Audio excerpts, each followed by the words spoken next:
now started from the beginning. Good morning. Thank you for coming. My name is Madeline Luke, and I'm a volunteer with the Dakota Resource Council. The presenters have interrupted their holiday in the case of our Canadian colleagues, or in the case of our folks from Abercrombie, they've taken time off of their work day. So I'm really glad to see so much activity. Thank you all so very much.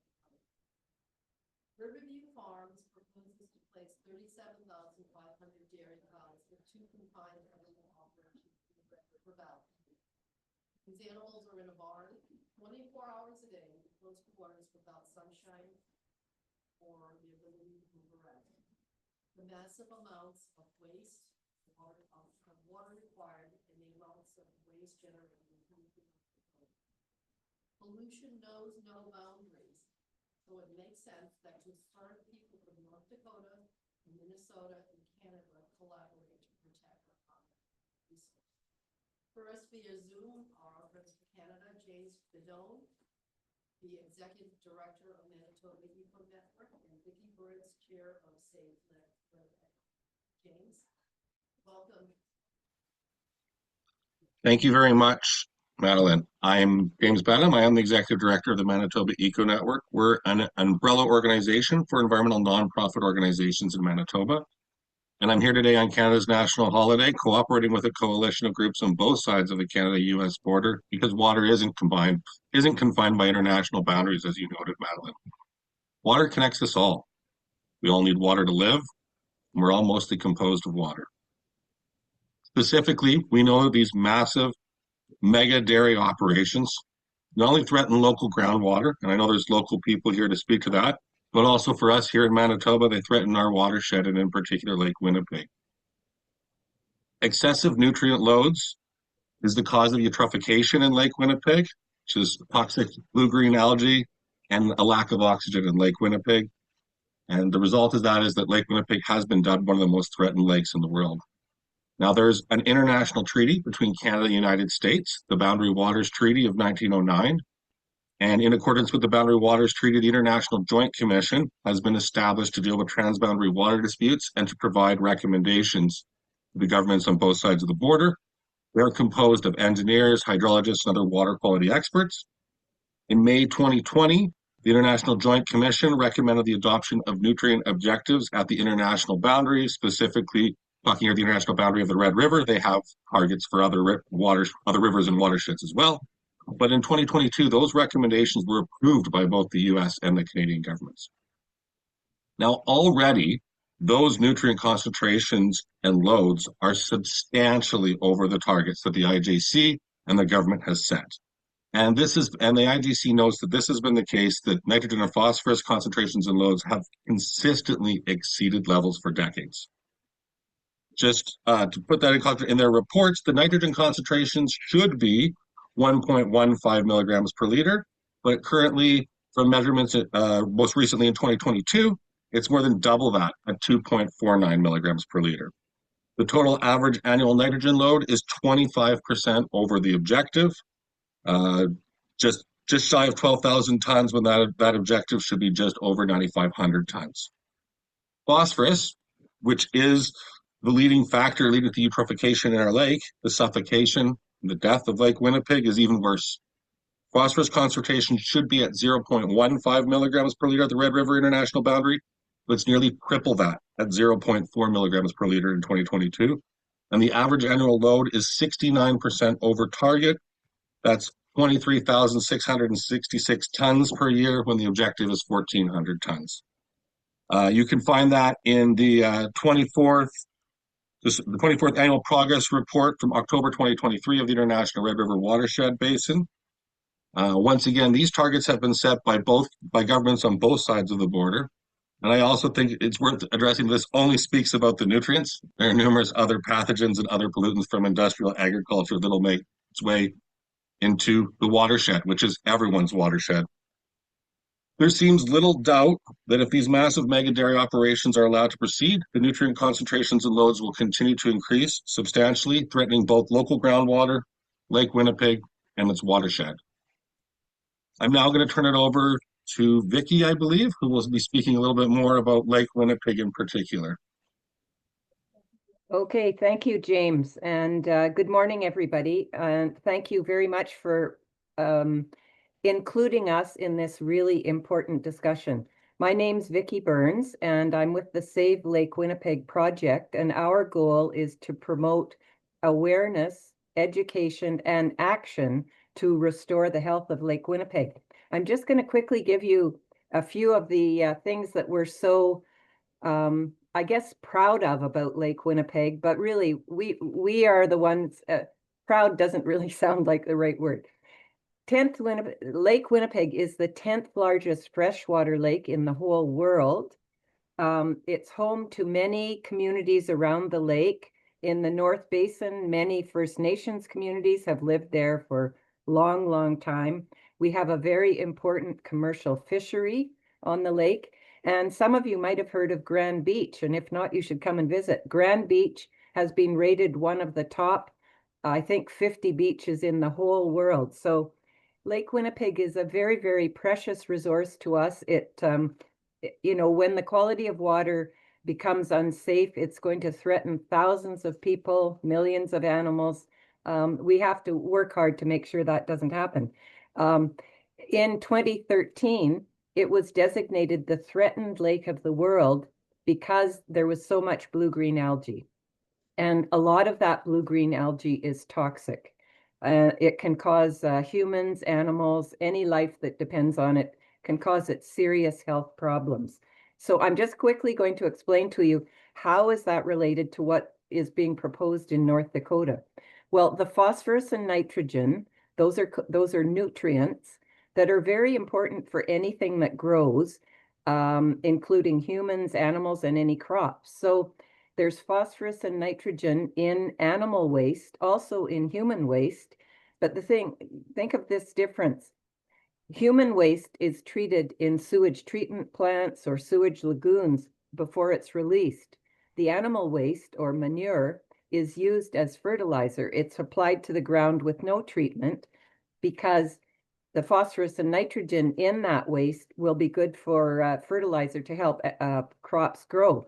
The problem is when you put too much on, it becomes available to run off. And when you're talking about a facility of 25,000 cows, 12,500 cows, those are massive, massive numbers of animals, and they will produce massive amounts of waste. Too much for any cropland surrounding those areas to be able to use effectively in any year. And when it doesn't happen, that phosphorus and nitrogen runs off. Some of it runs off in the snow melt in the spring. Some of it runs off when there's big rainstorms or when there's floods, which there does tend to be quite often. So we really, really need to work together to find out how we can change what is going on, because there's no question that if those facilities go ahead, there will be far too much phosphorus and nitrogen and other contaminants getting into the water and really affecting lots of people down in North Dakota, affecting lots of animals, people, any life in Manitoba. So I say thank you again for getting us involved in this, and let's work together to make sure that we can change what's happening. Thank you. Thank you so much for breaking up your holiday, Vicki and James, and enjoying us today. Okay, now we're gonna go in person. Stephanie Miranowski and her colleagues in Minnesota are no strangers to what happens when industry comes to town. Okay. Thank you, Madeline.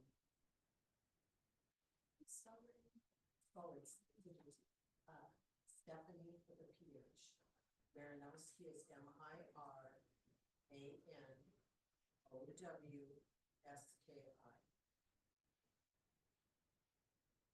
My name is Stephanie Miranowski, and I am representing the West Central Minnesotans for Clean Water. I served as a Wilton County Commissioner for 20 years, from 98 to 2018. I've served on many water boards throughout my term within the Red River Valley. The proposed Abercrombie dairy with 12,500 cows will require 30 to 40 gallons of water per animal per day, depending on the heat, of course.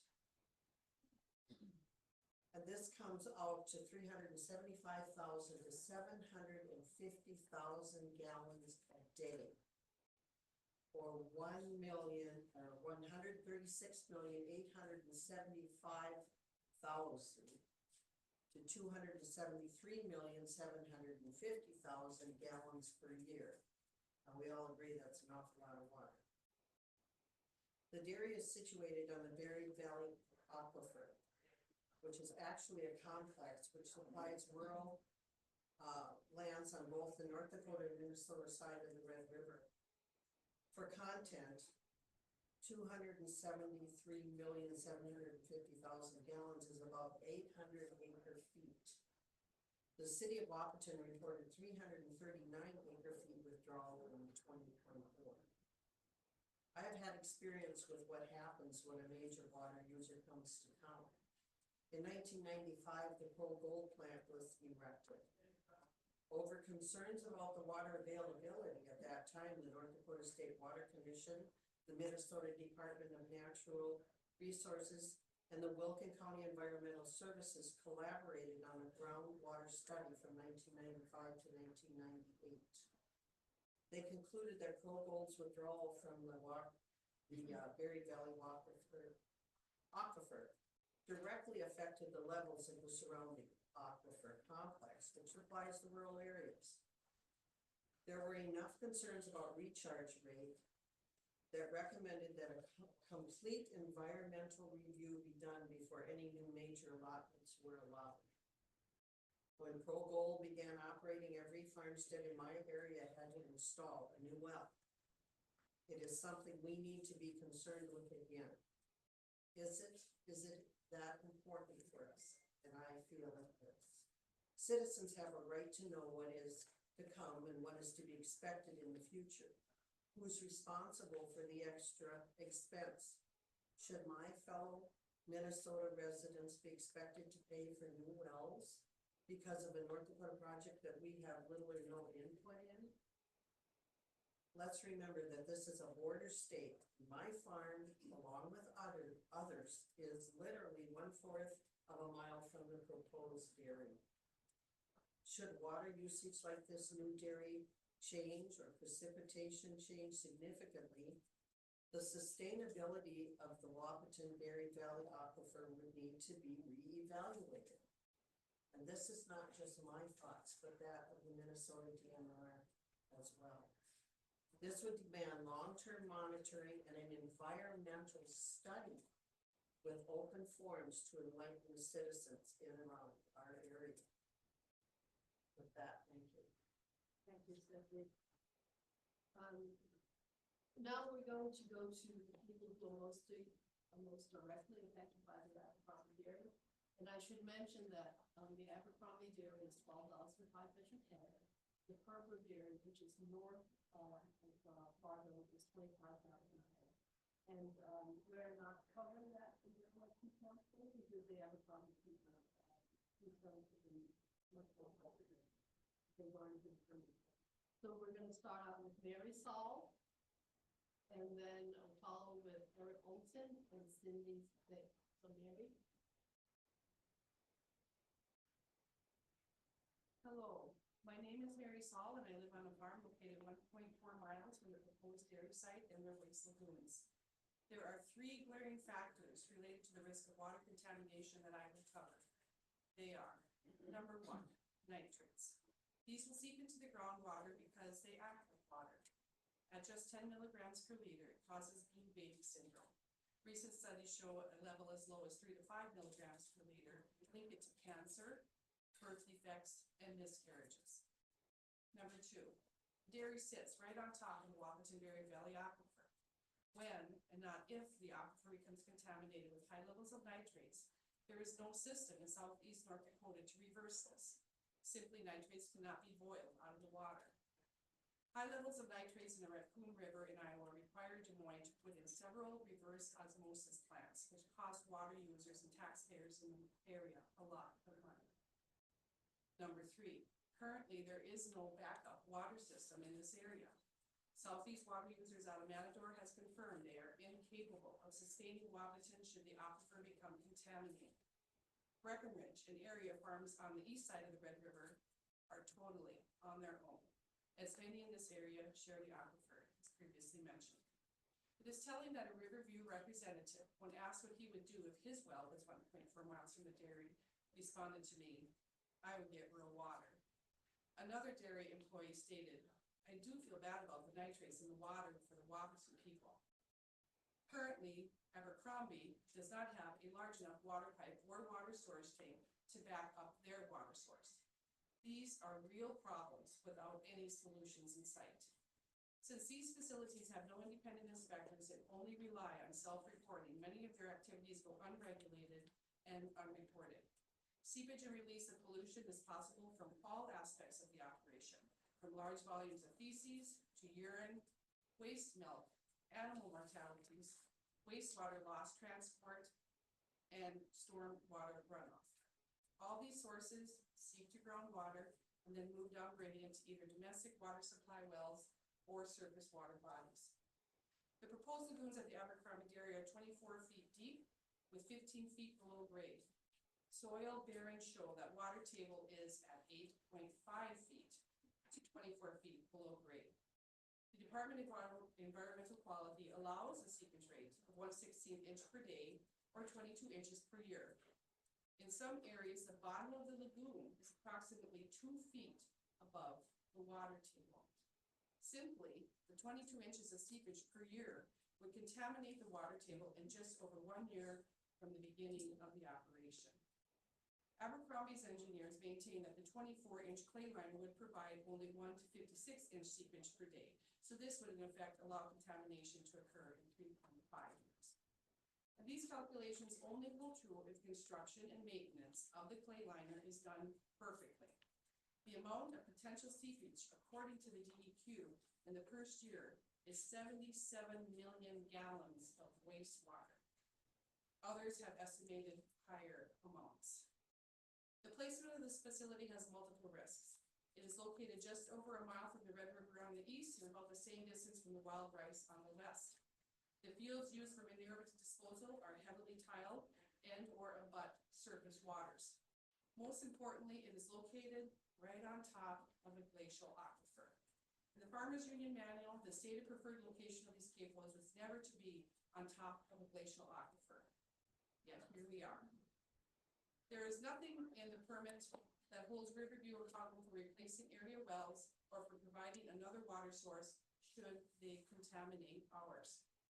We, the Abercrombie citizens for responsible growth, feel it is too risky to gamble our most precious resource away. Under North Dakota law, drinking water is a property right. We feel it is irresponsible to risk the potential contamination of this aquifer and leave residents, farmers, and towns without any suitable drinking water. Homeowners' water wells have priority over industrial dairies, and residents who sank their wells first have priority over newcomers like Abercrombie Dairy. The state must respect the property rights and protect these wells and area towns' water supplies. Thank you.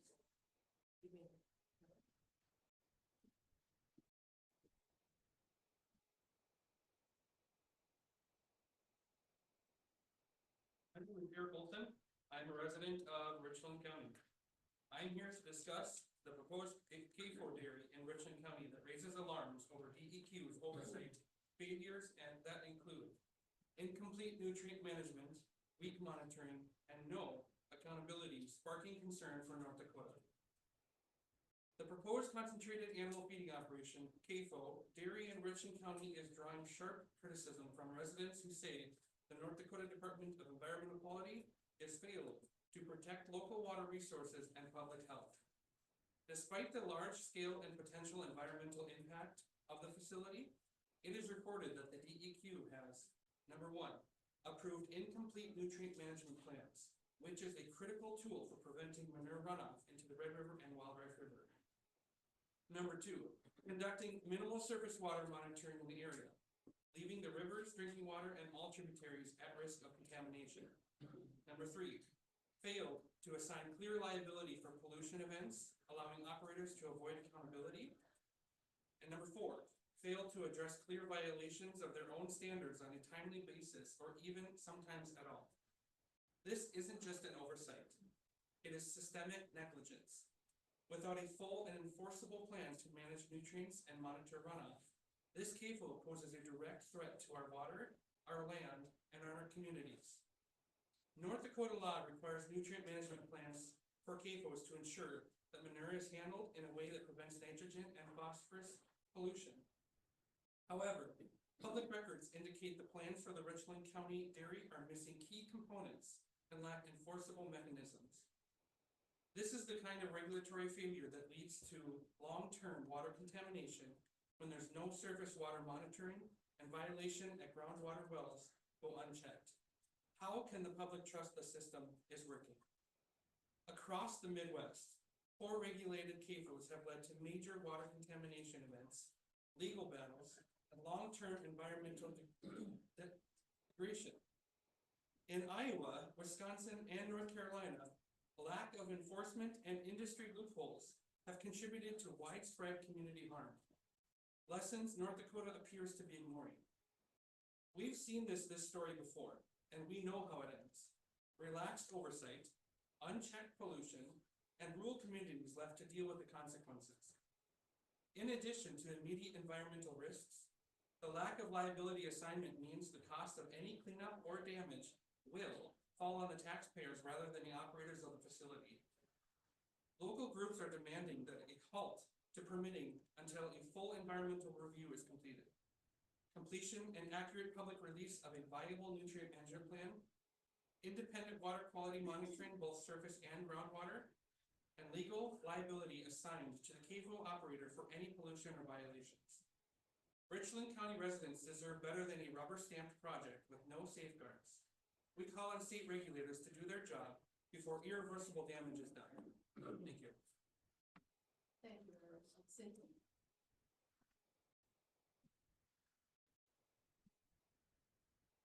Good morning. Cindy Zick. For over 50 years, my family has lived along the Red River, which is 1 mile north of the proposed area. Contamination of the Red River would have a major effect on river recreation such as fishing, kayaking, and boating.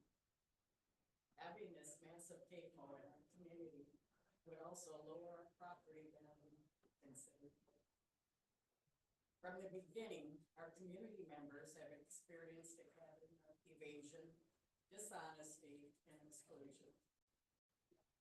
We have been given the runaround when seeking information, and were misled by county, city, state, and industry representatives. We weren't just ignored, we were lied to.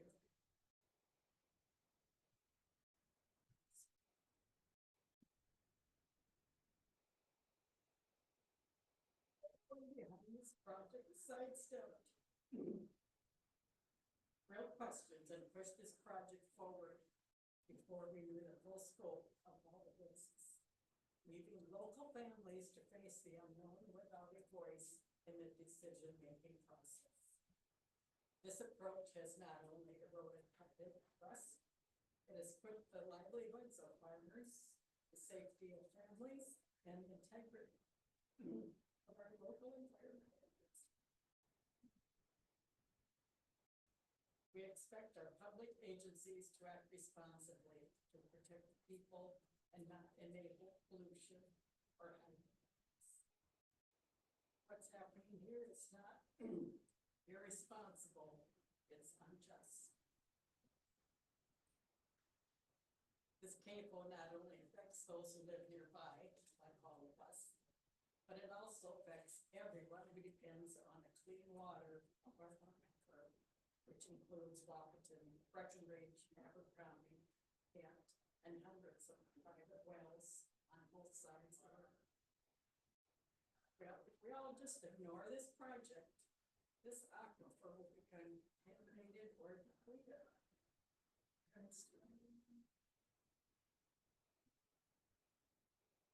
Last time I wish North Dakota would have helped family dairy farms instead of promoting CAFOs.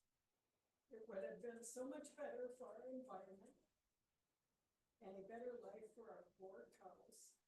Bigger is not always better. Sorry. Now we're gonna head north and welcome Bob Kirk for his section about the dairy industry and the old dairy.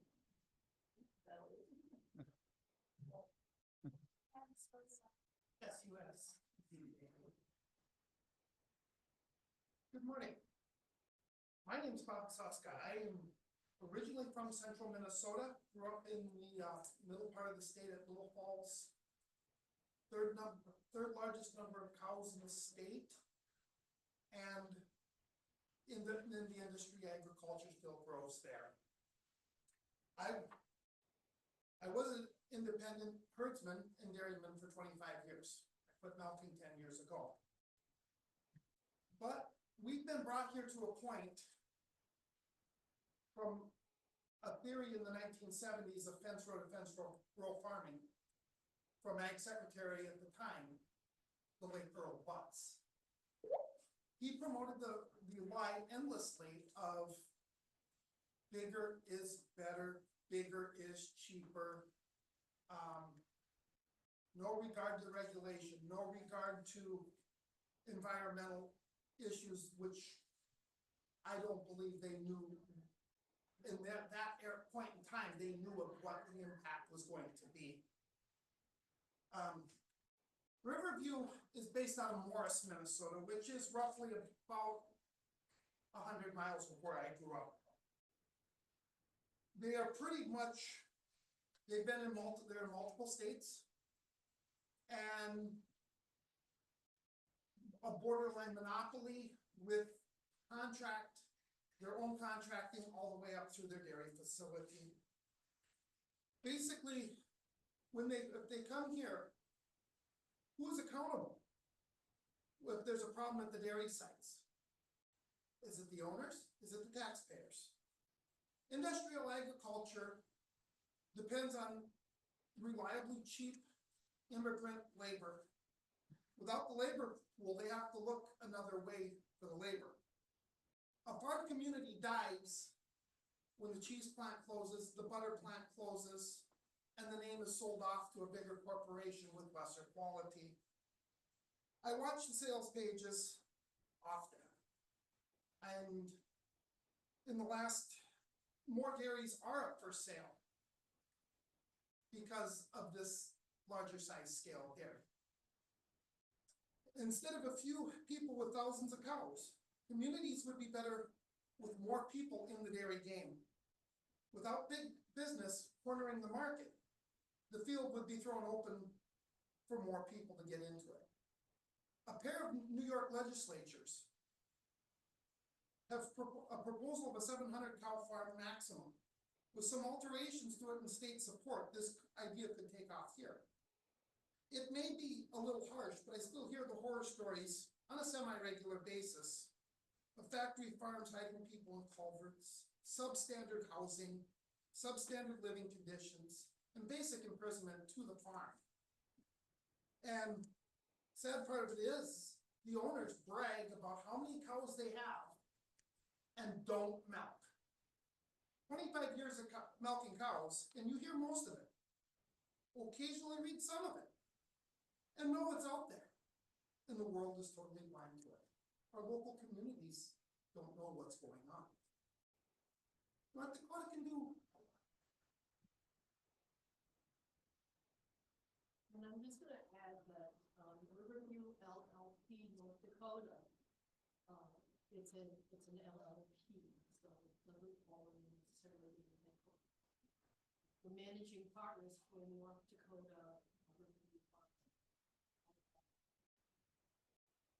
Morris, Riverview Farms LLP is a multi-state national corporation in 4 or 5 states, and they have hundreds of thousands of dairy cows, cattle, and as well as a construction company, I think they're in the methanol business. This is the company, so that goes to Bob's point of, keep accountable. Maybe we talk to something goes wrong. then we don't do that. Okay, so, I think, Sam Wagner from the Dakota Resource Council, senior ag organizer, is going to represent the organization. Hello, my name is Sam Wagner. I'm the Senior Ag and Food Field Organizer for the Dakota Resource Council. We were going to have our chairman of the board, Dr. Curtis Stoffren, PhD from North Dakota State University from the Department of Sociology, give this statement. He could not be here, unfortunately, due to a funeral obligation, so I am going to read his transcript that he has. I actually have those back there with the source material and background, and if you need to contact me as well for a copy of that, don't hesitate to reach out. I can put my contact information.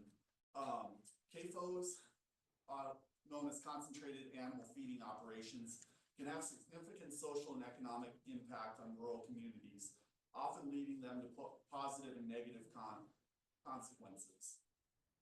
With CAFOs, economic benefits come at a cost, and that cost is environment, health problems, reduced property values, and exacerbating social divisions within the community.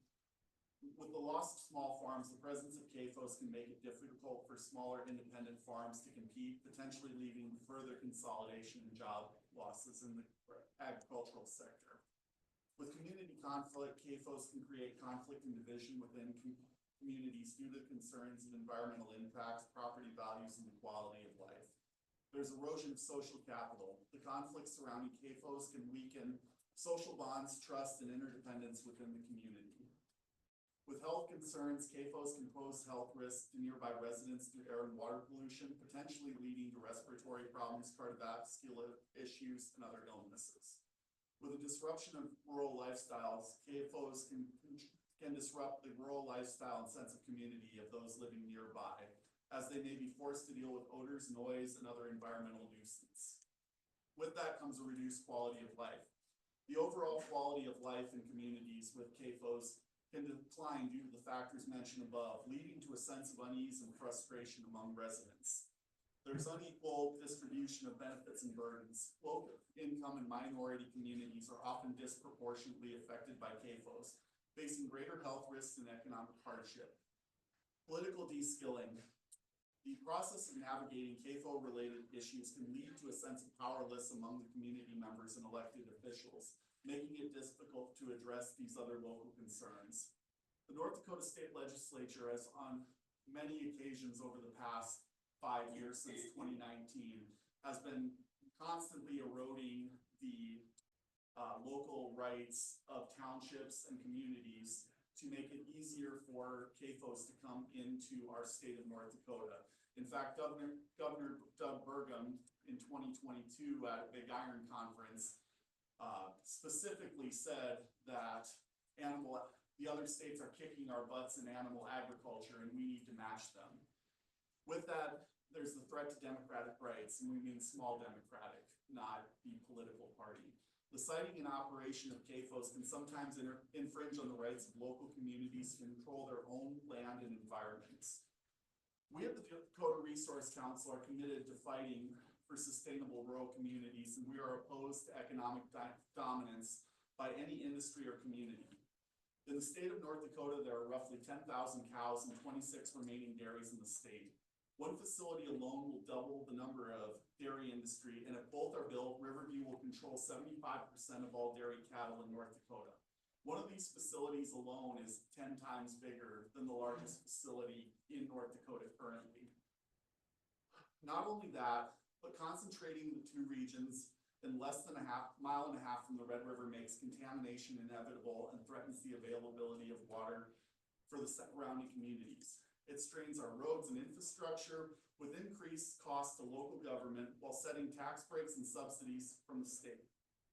Property values are also messed up with this, meaning that there could be less tax collection from the property taxes that are existing there. DRC will continue standing with the Abercrombie residents who oppose this project and encourage the people of Trail County area to reach out to us for more information to help.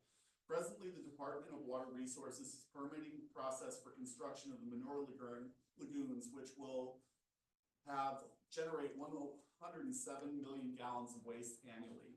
The Department of Water Resources will also need to approve the approximately 375,000 to 750,000 gallons daily just for the drinking water for the cattle.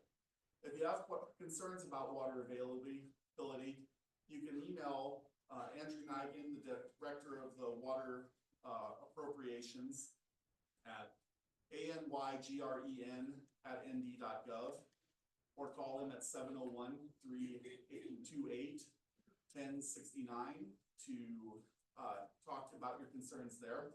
If you have concerns about the lagoon, you can email Aaron Carranza, PE Director for Regulations at acarranza@nd.gov, or call at 701-328-4813.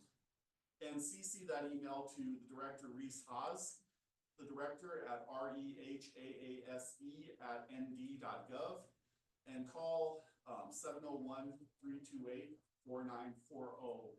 If you have, and these are state complaints, you can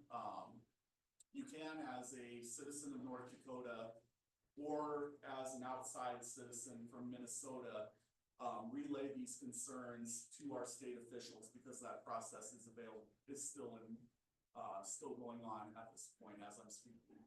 I'd like to thank you all and the press for coming out, and I will have copies of this transcript from Curtis Stoffren available to you behind there that I can hand out to you as well after we are done with this, so if you want to stick around.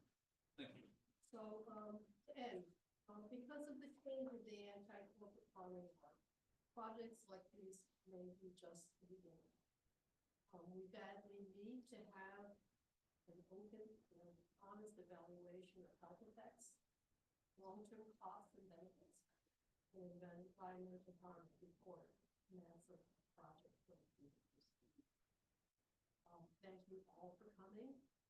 Presenters for taking time out of the day, press for the contact information that Sam mentioned is all on the table, as well as the press conference handout that was given out at the Winnipeg conference 2 weeks ago. We will have people in the back to answer questions and also to go through the boards. We have a map of the Abercrombie dairy where it's located and all the fields that are proposed for spreading. And then we've thrown a lot of facts and numbers at you, most of them are on the boards. So again, thank you very much for coming. We really appreciate this chance to have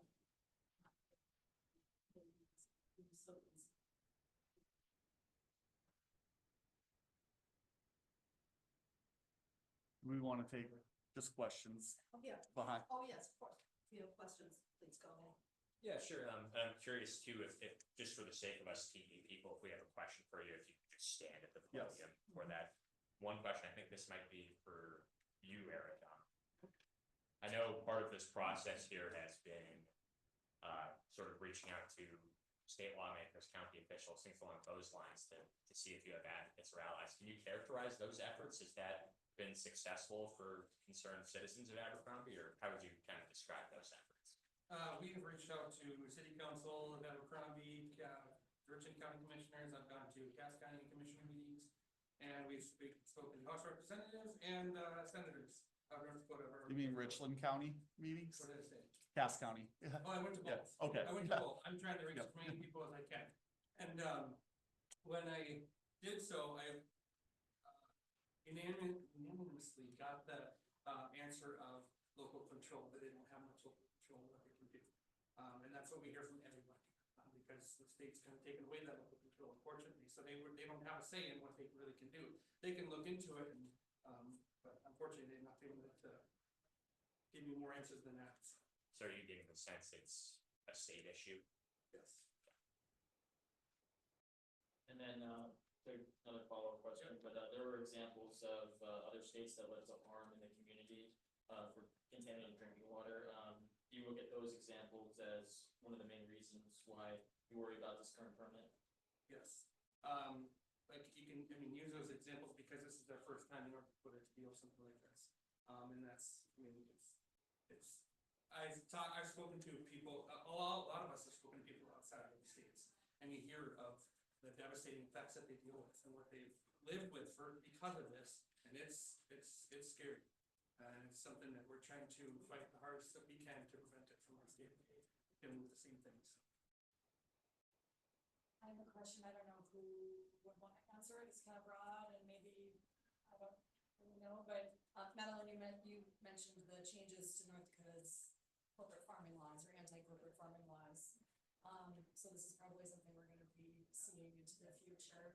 I mean, I have to just kind of ask generally, you know, what with everything that, I know that anytime a hog operation or a dairy farm is getting cited, there's an essential, you know, position of NIMBYism from some. But what with the positioning of, you know, everybody's talking about the aquifers, the wells, the water table, the rivers, I mean, the Red River going to Canada, I mean, I'm kind of confused, like, why this spot was chosen. I would say I'm very confused as well. So are we. Okay. Because from what. Can you, not in front of my mic? I'm sorry. Thank you. Okay. Yeah, my interest in this comes from years of interest in water issues. Because water is life.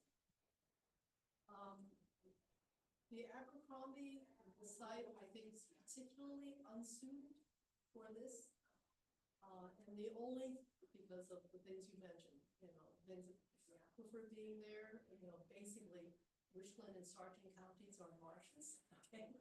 And then having, multiple water bodies, and creeks, and it being tidal. These are direct entrances to surface water. So this makes it a particularly unsuitable place. The only thing I can think of is that somebody wanted it there. And somebody who had land, and had, how to put this through, wanted it there. Now, the lagoons that we've been talking about are 24-inch clay lagoons. This is technology from the 1930s. This is 2025, so this is 100-year-old technology designed to dam water. Wastewater and manure is not water. So already we're in trouble. The state, on your initial permit, allowed them to apply for a permit and not even have a monitoring under the clay line. That was put in only after DRC and Abercrombie said, hey, maybe you should monitor. Okay? We have spoken with other engineers and other people who have worked out of state and have a great deal of experience working with APOs and also working with pollution. Their position is that if you're going to put this in, that you need to protect the groundwater, and the best protection for that is a geosynthetic liner, double liner. So it's synthetic, and you have a liner, and then you have space in between, which actually works as a leak detection liner. So that would protect the groundwater, but nobody's talking about that.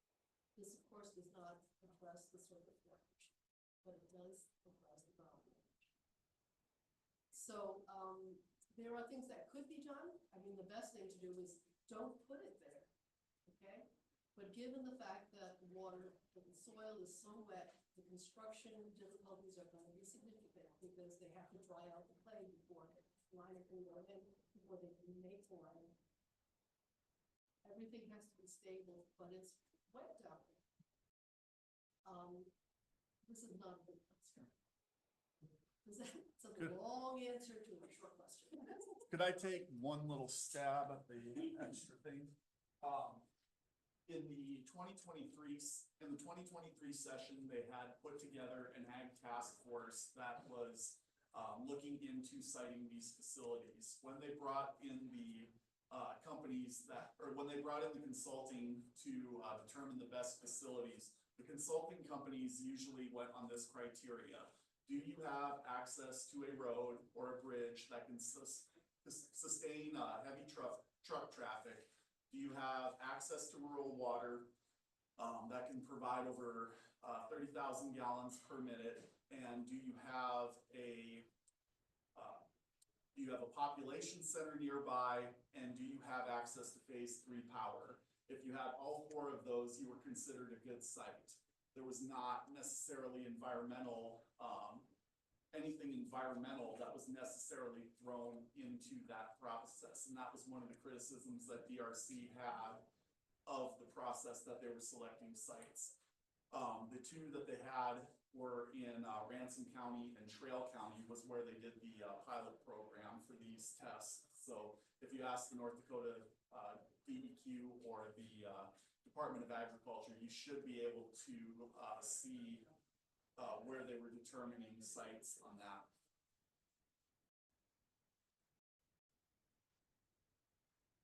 Greedy, I got one more question, and then I'm not sure who's up for it, but I'll just ask it.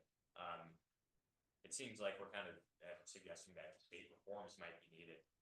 We just ended a legislative session, and as everyone here knows, North Dakota only has one every 2 years. So is there a timing issue? Or what's kind of the path to look forward when you consider the fact that there's a chance that the legislature doesn't meet again until 2027? If anyone is feeling brave, I ask you to go up. Thank you.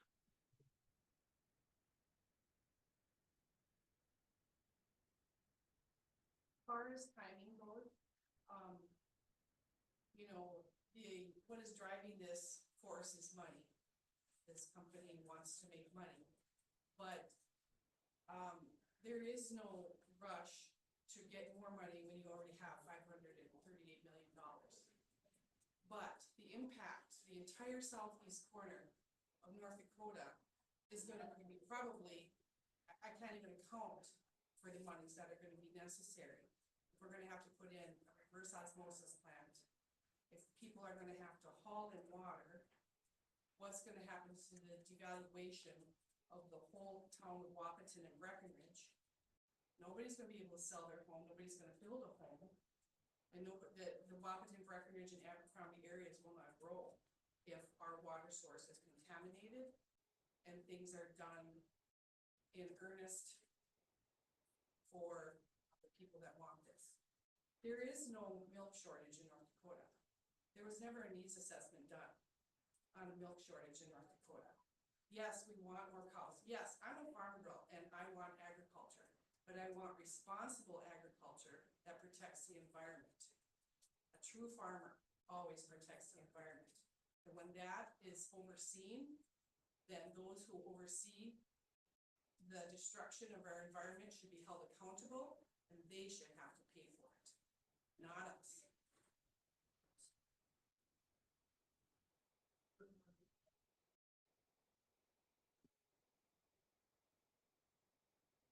Are there any other questions? Okay. Again, thank you all for coming. We really appreciate it. This is going to be a long conversation, and the first step is getting people updated and getting them concerned.